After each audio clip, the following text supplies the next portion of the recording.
Good morning my dear students. तो आज हम लोग स्टार्ट करते हैं बेटा पेंडुलम प्रॉब्लम। कूलम्ब लॉ के साथ आज हम लोग रिलेट करेंगे पेंडुलम प्रॉब्लम को। न्यूटन्स लॉज ऑफ मोशन में भी पेंडुलम टाइप के प्रॉब्लम आप लोग काफ़ी सॉल्व किए होंगे, रिजोल्यूशन ऑफ फोर्स वगैरह है। तो हम लोग इसको देखते हैं बेटा। यहाँ पे देखो बेटा, इसका चार्ज है क्यूब, ये भी चार्ज है क्यूब। अगर इसको आप 1 लीजिएगा तो इसको 2 भी ले सकते हैं, लेकिन दोनों का मास सर क्या है, m है। दोनों पेंडुलम का मास m है बेटा, ठीक है। ये थ्रेड का लेंथ l है, ये भी थ्रेड का लेंथ l है, और ये इस डिस्टेंस को हम लोग अभी कंसिडर कर रहे हैं बेटा x डिस्टेंस, ठीक है। x डिस्टेंस कंसिडर कर रहे हैं, थ्रेड का लेंथ। चूंकि मास m है इसलिए यहाँ पे थीटा, मास यहाँ पे भी है इसलिए यहाँ पे भी थीटा। एक नेक्स्ट प्रॉब्लम हम लोग डील करेंगे जहाँ पे मास का वेरिएशन आपको थीटा के साथ दिखाएंगे। तो नेक्स्ट देखिए बेटा, रिजोल्यूशन ऑफ फोर्स में देखो बेटा, यहाँ पे क्या होगा, Q1 Q2 के चलते यहाँ पे जाएगा बेटा इलेक्ट्रोस्टैटिक्स फोर्स, जिसका वैल्यू होगा K Q1 Q2 and distance between them का होल स्क्वायर। यहाँ मास है तो यहाँ पे क्या चला जाएगा बेटा, mg, कोई दिक्कत नहीं सर। यहाँ पे आ जाएगा टेंशन T। अब देखो बेटा, ये थीटा है तो ये वाला भी एंगल थीटा होगा, तो अपवर्ड साइड क्या जाएगा बेटा, T cos थीटा, और इस साइड क्या जाएगा बेटा, T sin थीटा। चलिए हम लोग इक्विलिब्रियम लगाते हैं बेटा। यहाँ पे net summation of F x is equal to 0 and summation of F y is equal to 0। Summation of F x 0 करेंगे तो क्या आएगा बेटा, T sine theta is equal to electrostatics force, कोई प्रॉब्लम नहीं है, K Q1 Q2 divided by x square. और summation of F y लगाएंगे तो क्या आएगा बेटा, upward is equal to downward, T cos theta is equal to mg। Equation number 1, equation number 2 बहुत इंपॉर्टेंट है बेटा। 1 डिवाइडेड बाई 2 करिए, जहाँ 1 डिवाइडेड बाई 2 करिएगा सर टी कैंसिल हो जाएगा, क्या बच जाएगा बेटा, देखो यहाँ पे tan theta is equal to K Q1 Q2 divided by x square, और यहाँ पे क्या आ जाएगा बेटा, mg डिवाइडेड बाई। क्लियर है। तो ये बहुत इंपॉर्टेंट रिलेशन है बेटा, tan theta is equal to K Q1 Q2 divided by x square into mg। यह पूरी तरीके से लिखना है तो 1/4 pi epsilon naught Q1 Q2 divided by x square into mg। Clear हो गया बेटा, tan theta is equal to यह हो गया। तो देखिए बेटा, इस टाइप के क्वेश्चन में आपको वेरिएबल क्या क्या मिलेंगे, एक तो थीटा वेरिएबल है, दूसरा चार्ज वेरिएबल है, तीसरा मास वेरिएबल है, चौथा एक्स वेरिएबल है, आगे टी भी वेरिएबल हो सकता है। मतलब सर टोटल वेरिएबल यहाँ पे टोटल 5 है, ठीक है बेटा। तो 4 गिवन होगा, कोई ना कोई आपसे एक डेटा पूछ लेगा। क्लियर है, एकदम सिंपल कॉन्सेप्ट है। टी साइन थीटा ये, टी कॉस थीटा ये, डिवाइड करके हम लोग tan थीटा लेकर के आ गए। दिस इज द बेटा बेसिक प्रॉब्लम। ये स्टैंडर्ड फार्मूला है बेटा, ये स्टैंडर्ड फार्मूला है, ठीक है। अब क्या क्या चेंज हो सकता है सर इसमें, और एक चीज़ देख लो बेटा, यहाँ पे एक चीज़ चेंज हो सकती है, यहाँ तक मिटाई रब करे बेटा। अब यहाँ पे एक चीज़ और चेंज क्या होगा सर, देखिए अगर कभी ये जो हम लोग x मान लिए हैं बेटा, ये जो x मान लिए, अब x को हम l के टर्म्स में भी तो लेकर के आना होगा ना। x तो हम खुद से माने थे बेटा, तो ये l है तो ये क्या हो जाएगा बेटा, l cos थीटा, ये क्या हो जाएगा, l sin थीटा। सिमिलरली ये भी क्या हो जाएगा बेटा, l sin थीटा। तो x बराबर क्या हो जाएगा बेटा, यहाँ पे देखिए 2l sin थीटा। तो अब बोलो बेटा, यहाँ पे क्या आ जाएगा, tan theta is equal to Q1 Q2 divided by 4 pi epsilon naught x square, मतलब कितना हो जाएगा बेटा, 2l साइन थीटा का whole square into m into g. ये भी एक स्टैंडर्ड फार्मूला है बेटा, कुछ भी याद नहीं करना है, जब जैसा है उसी टाइम में सॉल्व कर लीजिए, देख लीजिए क्या क्या गिवन है और क्या क्या निकालना है। 1/4 पाई एप्सिलॉन नॉट का वैल्यू तो आपको पता ही है, 9 × 10⁹ ये भी हो सकता है। क्लियर हो गया बेटा कॉन्सेप्ट। ये था पेंडुलम प्रॉब्लम का सबसे बेसिक सवाल। चलिए रब करें बेटा, रब करते हैं। अब देखिए, अब अगर हम आपसे पूछ रहे हैं बेटा, 2-3 ऑब्जेक्टिव है जो कि डिफरेंट कंपटीशन एग्जाम में आए हुए हैं, उसको देखिए बेटा। अगर यहाँ पे मास m है, ये भी मास m है, लेकिन ये मास m1 है और दूसरा मास आपका क्या है बेटा, m2 है। इसका भी चार्ज q है, इसका भी चार्ज q है। तो ये क्या पूछना चाह रहा है बेटा, इसको θ1 ले लो, इसको θ2 ले लो। तो ये क्या पूछना चाह रहा है बेटा कि ऑप्शन नंबर 1 कि θ1 is greater than θ2, option number B θ1 less than θ2, option number C θ1 is equal to θ2, और डी नन ऑफ दीज। क्या होगा बेटा, कॉमन सेंस से सोच करके देखिए। सर चार्ज तो सेम है, चार्ज सेम है। अगर इसका मास ज़्यादा होगा बेटा तो ये इधर मीन पोजीशन के तरफ डिक्लाइन होगा बेटा, इस साइड आ जाएगा। जब इस साइड आ जाएगा तो आपको भी पता है कि सर θ1 कम हो जाएगा और θ2 ज़्यादा हो जाएगा।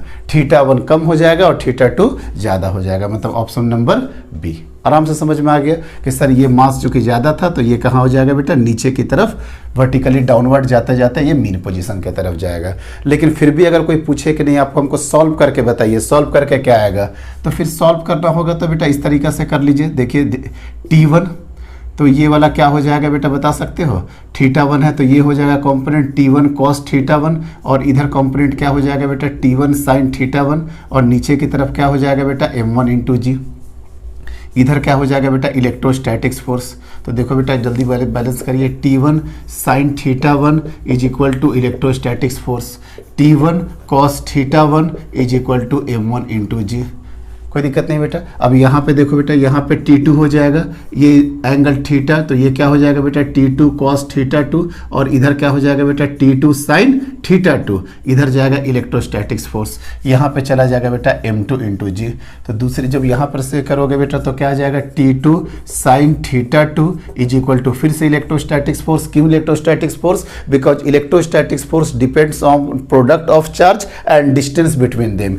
तो क्यू कोई चीज़ नहीं है एंड डिस्टेंस बिटवीन देम भी फिक्स है बेटा।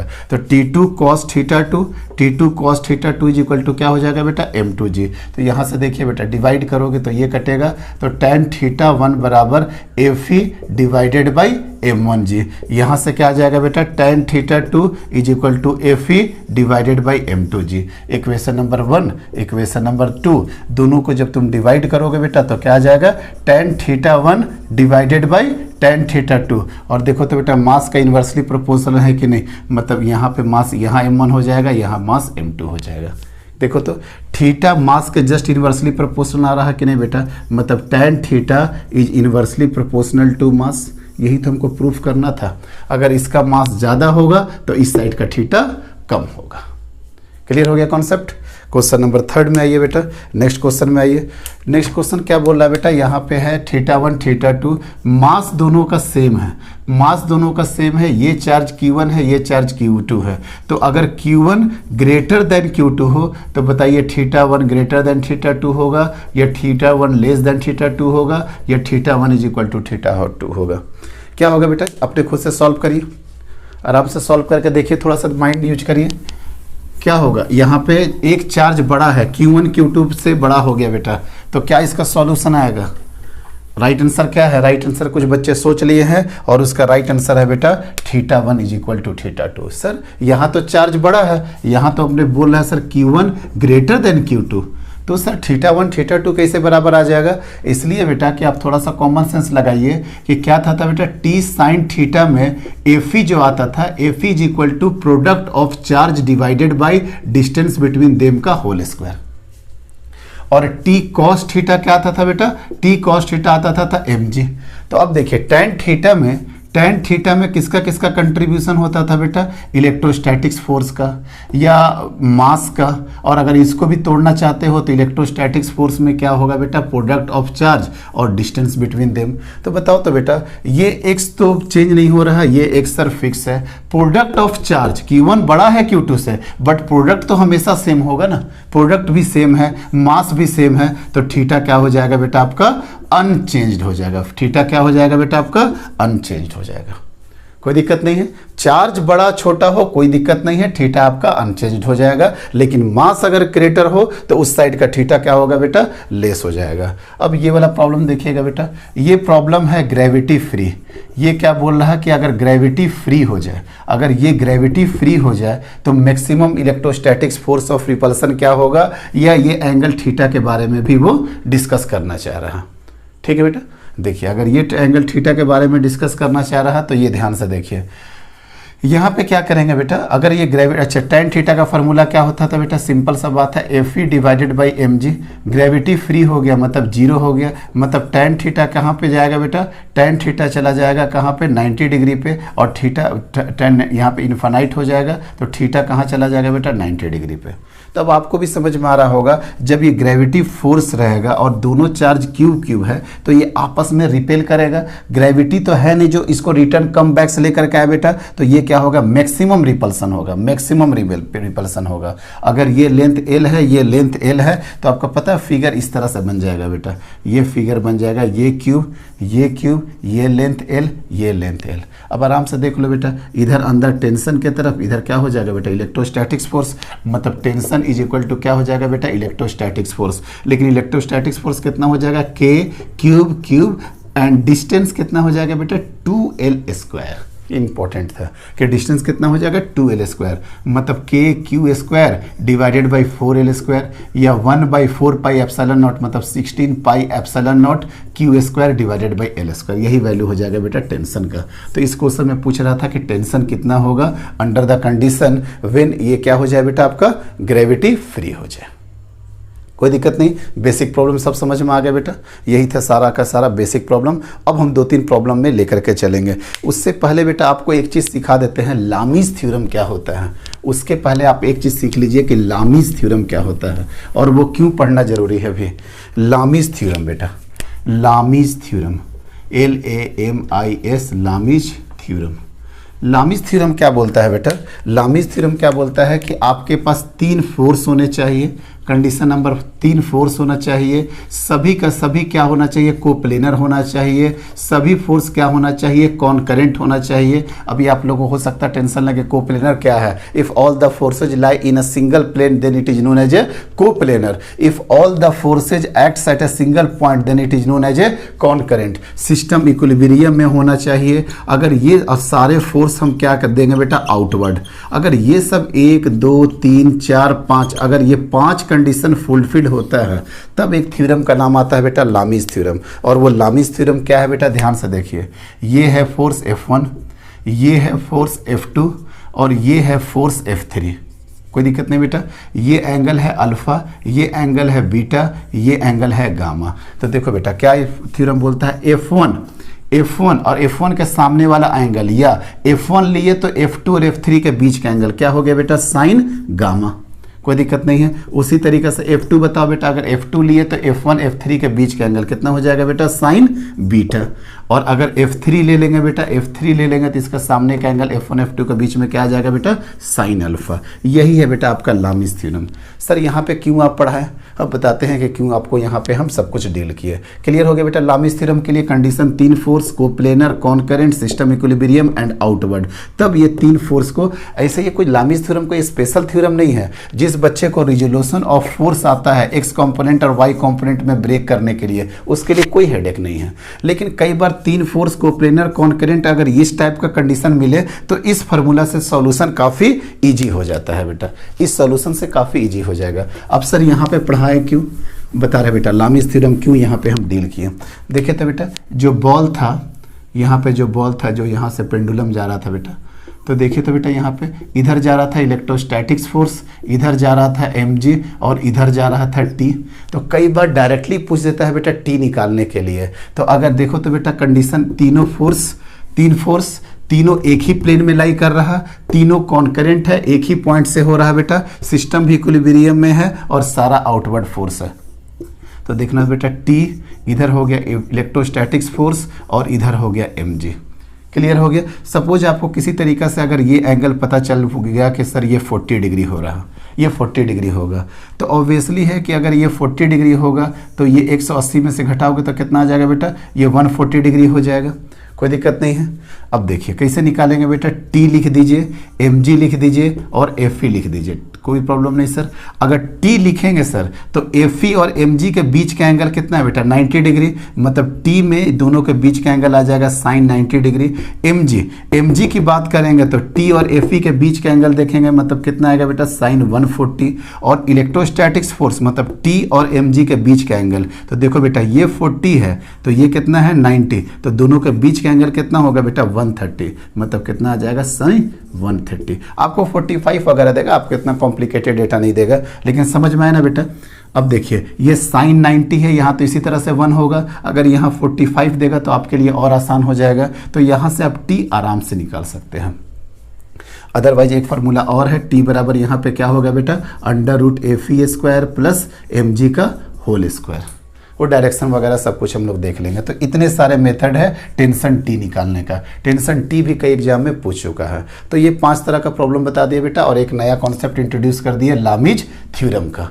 अब इसी बॉल को हम एक्सेलरेशन निकालेंगे, फ्लूइड के साथ रिलेट करेंगे और एक प्रॉब्लम कराते हैं बेटा।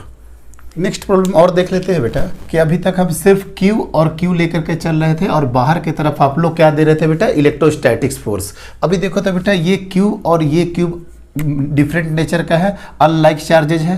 तो बताओ तो बेटा क्या होगा सर, ये क्या होगा कि ये इनसाइड और ये भी क्या हो जाएगा सर इनसाइड। और अगर एंगल बहुत स्मॉल हो बेटा, अगर एंगल काफ़ी अगर स्मॉल हो थीटा, अगर एंगल काफ़ी स्मॉल हो थीटा, तो ये वाला डिस्टेंस कितना हो जाएगा सर एल थीटा, और ये भी डिस्टेंस कितना हो जाएगा एल थीटा, और दोनों के बीच का डिस्टेंस था इनिशियली में डी। तो अब बताओ तो बेटा अब ये डिस्टेंस क्या हो जाएगा डी माइनस 2l थीटा। कोई दिक्कत नहीं है बेटा। और अब देखो क्या होगा बेटा, इस पे फोर्स किस तरह से किस वे में लगेगा सर इसका। अब देखो बेटा, अब यहाँ पे क्या था बेटा, यहाँ पे देखो, देखिए ध्यान से, तो ये हो गया क्या था बेटा Q, और ये क्या था -Q। तो इलेक्ट्रोस्टैटिक्स फोर्स इस डायरेक्शन में, इधर हो गया बेटा टेंशन T, कोई दिक्कत नहीं है, इधर हो गया सर टेंशन T। तो ये वाला क्या हो जाएगा बेटा, ये वाला भी थीटा हो जाएगा, तो ये कंपोनेंट हो जाएगा T cos थीटा, ये कंपोनेंट हो जाएगा T sin थीटा, और नीचे में क्या आ जाएगा बेटा आपका mg। तो अब तो आपको कॉन्सेप्ट क्लियर ही है, T sin theta is equal to क्या हो जाएगा बेटा Fe, लेकिन Fe बराबर क्या हो जाएगा K cube divided by effective distance अब क्या हो गया बेटा d माइनस 2l थीटा का होल स्क्वायर। कोई दिक्कत नहीं बेटा। और t cos theta is equal to क्या हो जाएगा, t cos theta is equal to mg हो जाएगा सर। तो देखो दोनों का डिवाइड कर दोगे तो क्या आ जाएगा बेटा tan थीटा बराबर k² divided by d minus 2l theta का whole square divided by mg। आराम से सॉल्व कर सकते हैं सर, ये थीटा काफ़ी स्मॉल होगा, कोई दिक्कत नहीं है। अब एक नेक्स्ट प्रॉब्लम में चलते हैं बेटा, हटा इसको, चलिए नेक्स्ट देखिए बेटा। अब देखिए बेटा ये थोड़ा सा लेंदी क्वेश्चन है, काफ़ी बड़ा क्वेश्चन है, लेकिन देखिएगा इसका कॉन्सेप्ट कितने अच्छे होंगे। देखो बेटा 2 आइडेंटिकल बॉल, देखते आपके साथ पढ़े, 2 identical balls are charged by rubbing against each other. 2 identical ball है, दोनों को आपस में रब कर दिया अगेंस्ट ईच अदर, ऑब्वियसली ये चार्ज हो जाएगा। अब कैसा चार्ज होगा वो हमको आगे पता चलेगा। They are suspended from a horizontal rod. देखो बेटा फिगर बना रहे हैं, एक हॉरिजेंटल रॉड से सस्पेंडेड है बेटा, ये भी हॉरिजेंटल रॉड से क्या है बेटा सस्पेंडेड है, ठीक है। Rod through 2 string of length 20 centimetre, मतलब स्ट्रिंग का लेंथ कितना हो गया बेटा 20 सेंटीमीटर स्ट्रिंग का लेंथ हो गया etch. The separation between the suspension point is 5 centimetre, मतलब दोनों के बीच का जो दूरी था बेटा वो है आपका कितना 5 सेंटीमीटर। कोई दिक्कत नहीं है सर। इन इक्विलिब्रियम, चूंकि ये चार्ज हो गया, अगर चार्ज होगा पॉजिटिव होगा तो ये दोनों बाहर की तरफ भागेगा बेटा। और देखते हैं अब क्या है, in equilibrium the separation between the ball is 3 centimetre. अच्छा सर सेपरेशन कम हो गया, सेपरेशन कम हो गया बेटा, मतलब अब कितना हो गया सेपरेशन, अब ये हो गया आपका सेपरेशन 3 सेंटीमीटर, 3 सेंटीमीटर हो गया बेटा, मतलब ये वाला हो गया 1 सेंटीमीटर, ये हो गया 1 सेंटीमीटर। आपस में नज़दीक आ गए। अंडरस्टूड है कि सर आपस में नज़दीक तभी होंगे जब दोनों पे डिफरेंट अनलाइक चार्जेज होगा, तभी तो आपस में अट्रैक्ट कर करके पास आ जाएगा।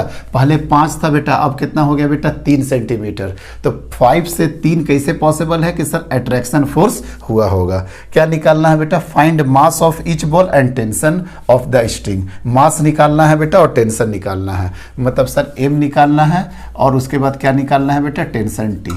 चलिए सॉल्व करने की कोशिश करते हैं, कुछ है नहीं, ये मान लेते हैं थीटा होगा बेटा, एक ही तरफ करते हैं, यहाँ पे भी थीटा होगा क्योंकि मास दोनों का सेम आ रहेगा। आइडेंटिकल बॉल्स बोला है बेटा यहाँ पे, तो ये हो गया बेटा t। जब ये t हो गया ये थीटा हो जाएगा, तो ये आपको भी पता है ये क्या हो जाएगा बेटा t cos थीटा, और इधर क्या आ जाएगा बेटा t sin थीटा।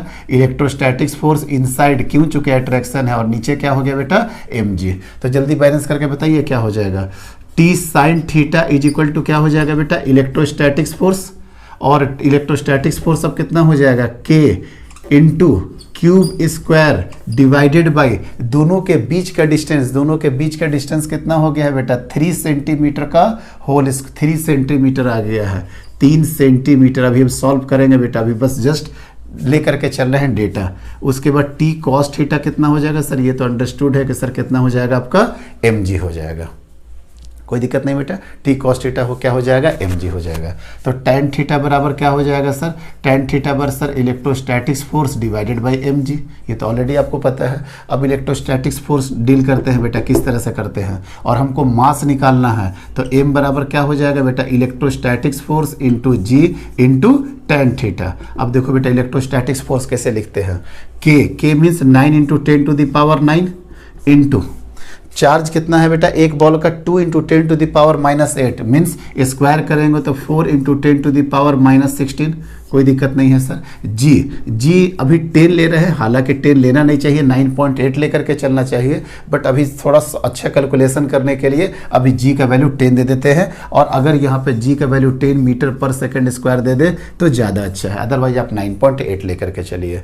और अब देखो बेटा इलेक्ट्रोस्टैटिक्स फोर्स में जी, और नीचे अभी आर स्क्वायर भी आएगा, आर स्क्वायर कितना हो गया बेटा, 3 सेंटीमीटर, मतलब 3 इंटू 10 टू द पावर -2 का क्या हो जाएगा बेटा, whole square into tan theta. अब tan थीटा समझो क्या है बेटा, tan थीटा कितना होगा पहले देख लेते हैं बेटा, ये 1 है और ये 20 है, ये 1 है, ये हो गया, ये यहाँ पे हो गया बेटा, ये यहाँ पे आ जाएगा कितना 20, थ्रेड का डिस्टेंस कितना है, तो देखो तो बेटा ये 20 है, तो ये कितना आ जाएगा बेटा, 20 का होल स्क्वायर -1 का स्क्वायर।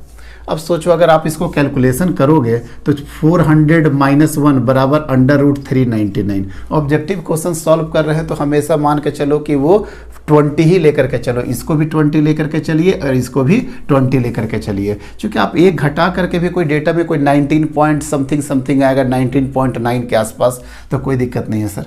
तो अब देखो तो बेटा कॉस थीटा कितना हो जाएगा सर, यहाँ से कॉस थीटा हो जाएगा ये और ये लगभग बराबर है, मतलब 20/20 मतलब 1, मतलब थीटा इज अप्रोक्सीमेटली 0 डिग्री या आसपास आएगा, बहुत कम डिग्री आएगा, 0 डिग्री 2 डिग्री 4 डिग्री इस तरह से आएगा, क्योंकि एग्जैक्ट तो 1 आ नहीं रहा है बेटा यहाँ पे, क्योंकि ये 19 पॉइंट समथिंग है। और tan थीटा कितना आएगा बेटा, tan थीटा बराबर क्या होता है, परपेंडिकुलर डिवाइडेड बाई बेस, यहाँ भी सेंटीमीटर यहाँ भी सेंटीमीटर, कोई प्रॉब्लम नहीं है।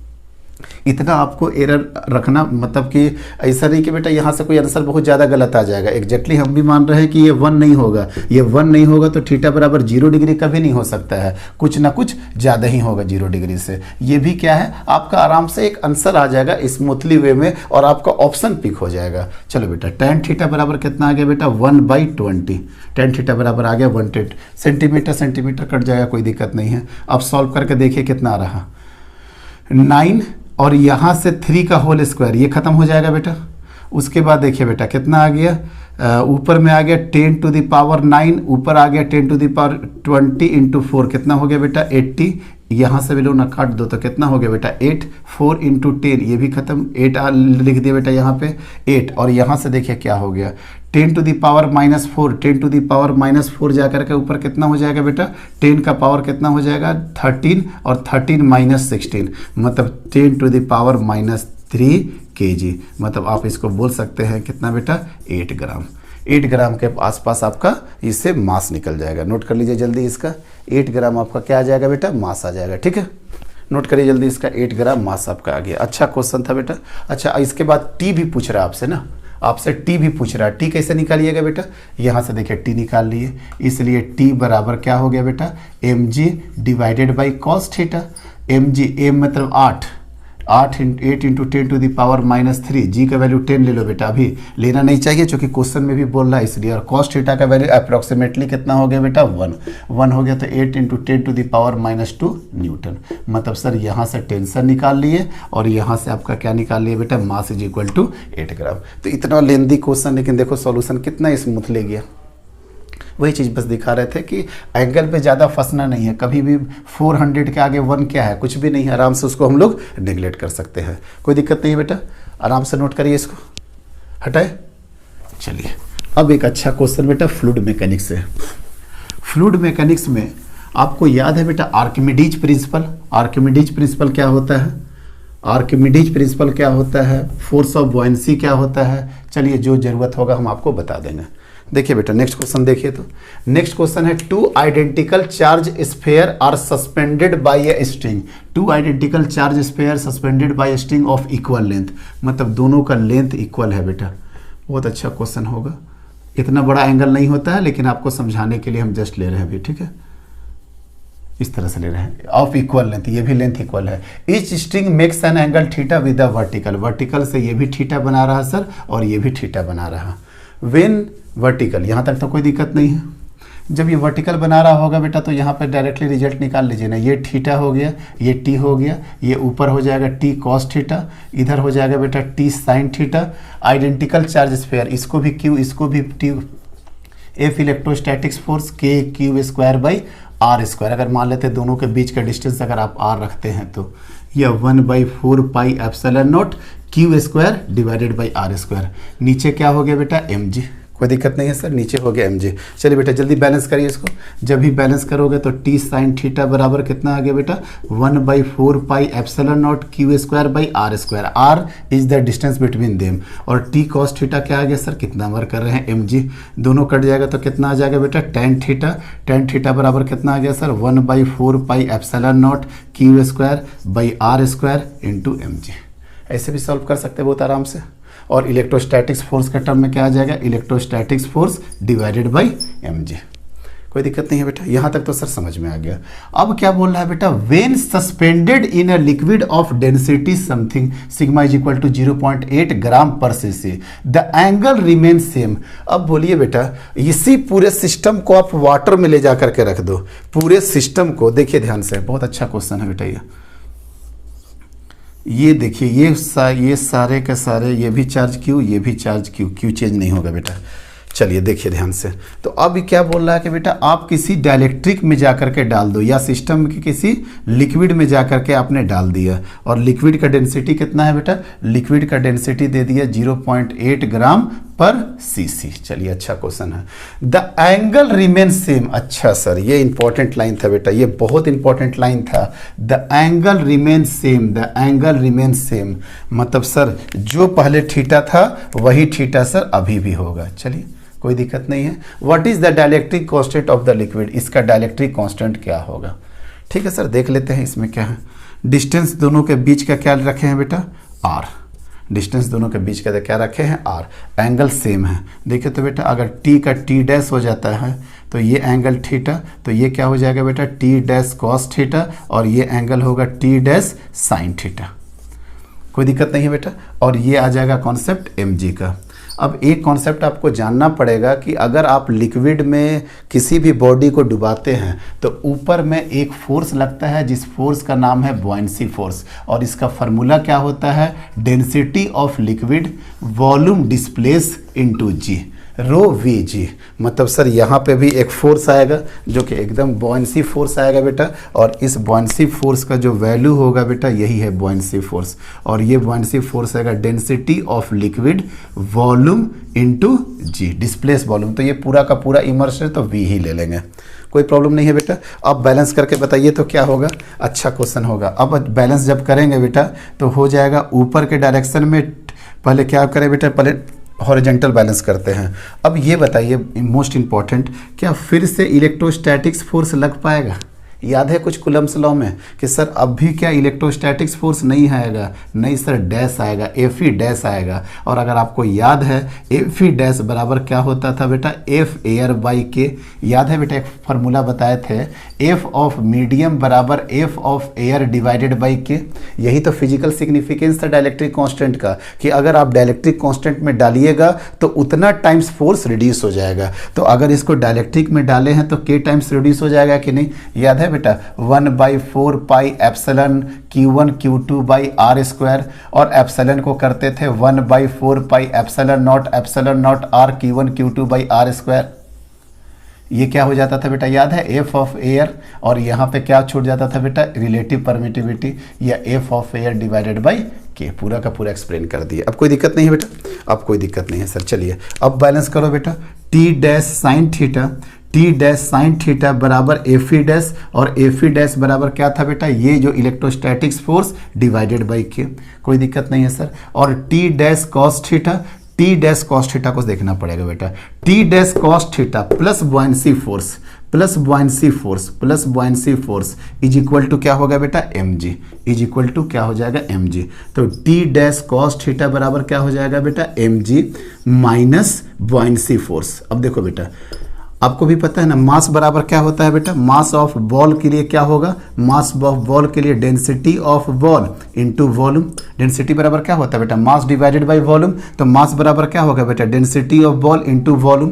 तो देखते जाइएगा बेटा, देखते जाइएगा, मास बराबर डेंसिटी ऑफ बॉल और बोले बेटा वॉल्यूम, और जी बेटा पहले से था minus buoyancy force. Buoyancy force कहीं ना कहीं लिखे हैं बेटा, देख लीजिए, density of liquid into volume into g. हो गया बेटा, आराम से ये हो गया यहाँ पे, टी डैश कॉस थीटा बराबर यहाँ पे, कोई दिक्कत नहीं है। अब देखो बेटा, डिवाइड कर दो, ये वाले इक्वेशन को 1 ले लो बेटा, और इस इक्वेशन को क्या ले लीजिए, 2। जब ये दोनों इक्वेशन को जब आप करिएगा, डिवाइड करिएगा, एक मिनट बेटा, जब दोनों इक्वेशन को आप डिवाइड करिएगा तो क्या आएगा बेटा, क्या है, फिर से देख लीजिए, टी डैश साइन थीटा बराबर इलेक्ट्रोस्टैटिक्स फोर्स डिवाइडेड बाई के, और टी डैश कॉस थीटा बराबर क्या आ गया, देखो बेटा, density of ball into volume into g minus density of liquid, liquid into volume into g. दोनों को जब डिवाइड करोगे बेटा तो क्या, टी डैश कट जाएगा, और टेन थीटा बराबर क्या आ जाएगा बेटा, एफ ई डिवाइडेड बाई के, और कुछ कॉमन कर लो बेटा, वी कॉमन कर लो, जी कॉमन कर लो, तो क्या आएगा बेटा, density of ball minus density of liquid. कोई दिक्कत नहीं है बेटा, बहुत इंपॉर्टेंट रिलेशन।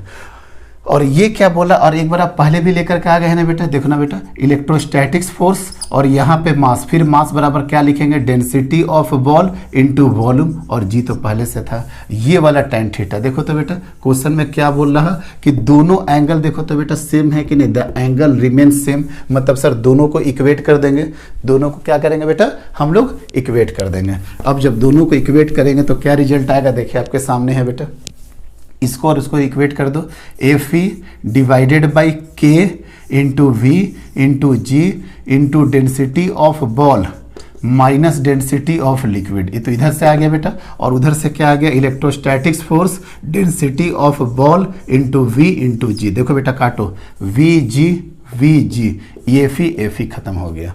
अब क्या बचा बेटा, देखो डेंसिटी ऑफ बॉल यहाँ पे लेकर के आ जाइए, डेंसिटी ऑफ बॉल, या सीधा सीधे करिए ना, के बराबर क्या हो जाएगा बेटा, के into density of ball minus density of liquid बराबर क्या हो गया बेटा, डेंसिटी ऑफ बॉल। कोई दिक्कत नहीं है। तो फाइनली के का एक्सप्रेशन क्या है बेटा, के इज इक्वल टू आ गया sir density of ball divided by क्या हो जाएगा बेटा, density of ball minus density of ball minus density of liquid.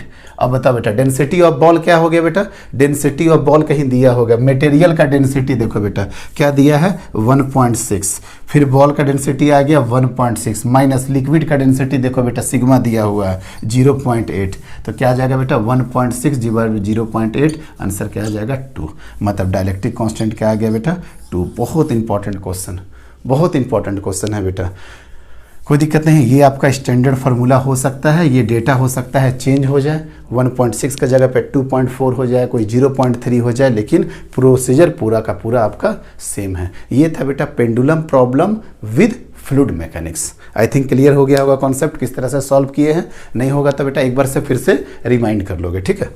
चलिए अब नेक्स्ट क्वेश्चन एक मैकेनिक्स से रिलेट करते हैं बेटा, काफ़ी अच्छा प्रॉब्लम है, नेक्स्ट प्रॉब्लम काफ़ी अच्छा है, देखिए समझ में आएगा तो इजीली समझ में आ जाएगा बेटा, कोशिश करते हैं हम लोग। देखिए इस क्वेश्चन को, बहुत अच्छा क्वेश्चन है बेटा। क्या क्वेश्चन है बोलना चाह रहा है बेटा यहाँ पे question, theta is equal to 60 degree, theta is equal to 60 degree पे रिलीज किए हैं बेटा।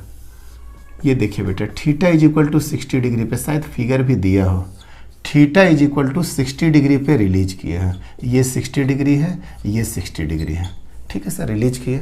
यहाँ पे चार्ज Q है बेटा और इसका मास M है, इसका चार्ज Q है, इसका मास M है, और theta is equal to 45 degree पे ये इक्विलिब्रियम आ जाता है। अच्छा सर ठीक है, theta is equal to 45 degree पे क्या आ जाता है बेटा, इक्विलिब्रियम आ जाता है। कोई दिक्कत नहीं है sir. Theta is equal to 45 degree पे क्या आ जाएगा बेटा, ये इक्विलिब्रियम आ जाएगा।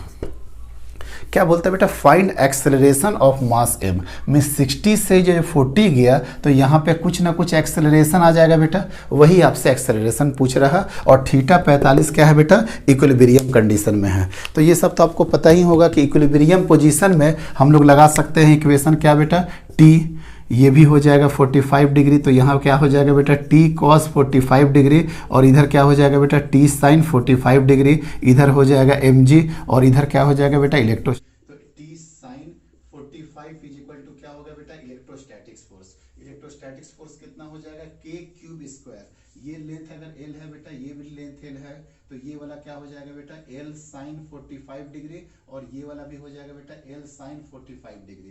तो r इज इक्वल टू क्या हो गया बेटा 2l sin 45 डिग्री, मतलब 2 इंटू l इंटू साइन 45 कितना होगा बेटा √2, मतलब आंसर कितना आ जाएगा बेटा √2l। मतलब सर कितना आ जाएगा आर स्क्वायर का मतलब क्या कर दे बेटा √2l, मतलब 2l स्क्वायर हो जाएगा, कोई दिक्कत नहीं है। और t cos 45 कितना हो जाएगा सर, t cos 45 बराबर हो जाएगा सर mg। तो कितना आ जाएगा बेटा tan 45 मतलब क्या आ जाएगा sir k Q square by 2l square. समझ में आ गया ना बेटा, l sin 2l sin 45 divided by क्या हो गया बेटा tan, यहाँ पे आ जाएगा आपका mg। और tan 45 कितना होता है बेटा 1, मतलब यहाँ से आप एक रिजल्ट निकाल लिए k Q square by l square, k Q square by l square कितना आ जाएगा बेटा आपका 2mg के बराबर आ जाएगा ना, 2mg के बराबर आ जाएगा। आगे देखेंगे इसका यूटिलाइज करेंगे, या mg इज इक्वल टू क्या होगा बेटा k Q square by l square by 2, k Q square by 2l square बराबर क्या हो जाएगा बेटा mg। आगे भी हम लोग इसका फर्दर यूज करेंगे बेटा, कोई दिक्कत नहीं है यहाँ पे। तो सर ये तो इक्विलिब्रियम पोजीशन था, और इक्विलिब्रियम पोजीशन पे क्या होता है summation of fx0 summation of fy0। अब हम पूछना चाह रहे क्या आप यहाँ पे भी इक्विलिब्रियम लगा पाइएगा, नहीं सर यहाँ पे इक्विलिब्रियम नहीं लगा पाएंगे, क्योंकि यहाँ पे बॉडी क्या है बेटा इज इन मोशन। अब थोड़ा कोशिश करोगे बेटा, बॉडी जो मोशन में होगा बेटा, बॉडी इसी डायरेक्शन का मोशन में होगा कि नहीं, देखो तो बेटा इस तरीके से जाकर के मोशन करेगा कि नहीं, मतलब सर ये वाला जो थ्रेड है, ये वाला जो थ्रेड है इसके जस्ट परपेंडिकुलर मोशन होगा बेटा, ये वाला लाइन में मोशन होगा, ये वाला लाइन में मोशन में, क्या ये वाला लाइन में मोशन हो सकता है, नहीं सर, ये लाइन में मोशन तब होगा जब ये थ्रेड आगे पीछे कहीं जाएगा, तब पॉसिबल ही नहीं है कि सर ये वाले डायरेक्शन में मोशन हो, सारा का सारा मोशन कहाँ होगा सर इस डायरेक्शन में होगा। ठीक है बेटा, देखते हैं ये वाला डायरेक्शन का मोशन निकालेंगे। अब देखो बेटा किस तरीके से करते हैं, तो यहाँ पे भी t ले लेते हैं बेटा, अगर ये t ले लेते हैं तो बताइए क्या होगा बेटा, ये वाला 60 डिग्री, ये 60 डिग्री, तो ये वाला भी 60 डिग्री हो जाएगा, कोई दिक्कत नहीं है। तो ये हो जाएगा बेटा आपका t cos 60 डिग्री, और इधर हो जाएगा बेटा आपका t sin 60 डिग्री, और ये डिस्टेंस क्या हो जाएगा बेटा इलेक्ट्रोस्टैटिक्स फोर्स, और नीचे क्या आ जाएगा बेटा आपका mg, नीचे आ जाएगा आपका mg। देखो बेटा यहाँ पे बिल्कुल कंफ्यूज मत करना, मोशन इसके लॉन्ग होगा, मोशन इसके लॉन्ग बिल्कुल नहीं होगा, कोई दिक्कत नहीं है। अब देखो बेटा ये था t, और ये वाला एंगल है 60 डिग्री, तो ये क्या हो गया बेटा t cos 60 डिग्री, और ये हो गया बेटा t sin 60 डिग्री, और mg एकदम जस्ट इसके नीचे जाएगा बेटा, mg भी ले लो, कोई दिक्कत नहीं है बेटा। और इधर के डायरेक्शन में क्या होगा सर इलेक्ट्रोस्टैटिक्स फोर्स, पर कितना होगा भी बताएंगे बेटा, इलेक्ट्रोस्टैटिक्स फोर्स कितना होगा, लो ना बेटा इलेक्ट्रोस्टैटिक्स फोर्स क्या होता है k cube square by r square. अब बताओ बेटा यहाँ और यहाँ के बीच का r कितना हो जाएगा, अगर आपको समझ में आ रहा होगा तो ये l cos 60 डिग्री यहाँ पे जाएगा बेटा, और ये क्या हो जाएगा l sin 60 डिग्री, और ये भी कितना हो जाएगा l sin 60 डिग्री, मतलब 2l sin 60 डिग्री होगा बेटा, तो 2 इंटू l इंटू √3/2, 2 से 2 कटा तो कितना आंसर आ गया बेटा √3l, मतलब सर यहाँ पे जो होगा k Q square by r square, r के स्क्वायर करोगे तो कितना आ जाएगा सर 3l स्क्वायर, कोई दिक्कत नहीं बेटा 3l स्क्वायर। लेकिन मोशन किसके लॉन्ग हो रहा है सर इसके लॉन्ग, तो रुके सर भी हम देखते हैं, ये 60 डिग्री, तो बेटा ये कितना हो गया बेटा 30 डिग्री, कोई दिक्कत नहीं है, और ये 30 डिग्री बेटा, तो ये कितना हो गया 60 डिग्री। जब ये 60 डिग्री हो गया तो Fe का कंपोनेंट क्या हो जाएगा बेटा Fe cos 60 डिग्री, और ये वाला कंपोनेंट कितना आ जाएगा बेटा Fe sin 60 डिग्री। इधर से कोई मतलब नहीं है बेटा, हमको क्या आगे बेटा इस डायरेक्शन में Fe cos 60 डिग्री। अब नीचे mg है बेटा, ये 30 डिग्री तो ये वाला भी 30 डिग्री, और ये 30 डिग्री तो ये वाला कंपोनेंट क्या जाएगा बेटा, mg cos 30 डिग्री। कोई दिक्कत नहीं है, mg cos 30 डिग्री। तो बताओ तो बेटा f नेट कितना आ जाएगा, f नेट देखो तो बेटा मोशन इधर ही जा रहा है ना, मतलब बड़ा किसको ले लेंगे बेटा, mg cos 30 डिग्री, आगे बोलिए बेटा माइनस इलेक्ट्रोस्टैटिक्स फोर्स, और जो कि इलेक्ट्रोस्टैटिक्स फोर्स लेकर के आ चुके हैं, कितना है बेटा यहाँ पे k q square by 3l square, और क्या है बेटा यहाँ पे cos 60, यहाँ पे mg cos 30 और यहाँ पे क्या आ रहा है mg cos 60 डिग्री। कोई दिक्कत नहीं है। अब देखिए बेटा आगे mg cos 30 डिग्री मतलब √3/2 माइनस के q square by L square. देखो तो बेटा के q square by L square, तो 2 को बेटा यहीं पे भेज देते हैं 2mg, मतलब सर ये हो जाएगा 2mg और डिवाइडेड बाई 3 बेटा पहले से है, और cos 60 कितना होता है बेटा 1/2, तो 2 से 2 कटा तो mg कॉमन कर लेंगे तो क्या आ जाएगा बेटा √3/2 माइनस कितना आ जाएगा बेटा 1/3, और ये किसके बराबर हो जाएगा बेटा ma के बराबर, m कट गया इसलिए a बराबर कितना आंसर आएगा बेटा g √3/2 माइनस 1/3। बहुत अच्छा problem, IIT JEE advance level का क्वेश्चन है ये, इसलिए इतना ज्यादा मैकेनिक्स इन्वॉल्व हुआ, आपका क्रिटिकल थिंकिंग इन्वॉल्व हुआ। सर इस डायरेक्शन में मोशन नहीं होगा, क्योंकि इस डायरेक्शन में मोशन होगा बेटा तो थ्रेड खींचेगा, थ्रेड तो खींच नहीं रहा, थ्रेड का लेंथ तो एल है, तो सर ये वाला डायरेक्शन में मोशन नहीं होगा, जो भी मोशन होगा इस डायरेक्शन में, मतलब इसके जस्ट परपेंडिकुलर वाले में, मतलब इधर मोशन अलाउड है और ये डायरेक्शन में मोशन अलाउड नहीं है। अच्छा कई बार आपसे टी भी पूछ सकता है बेटा,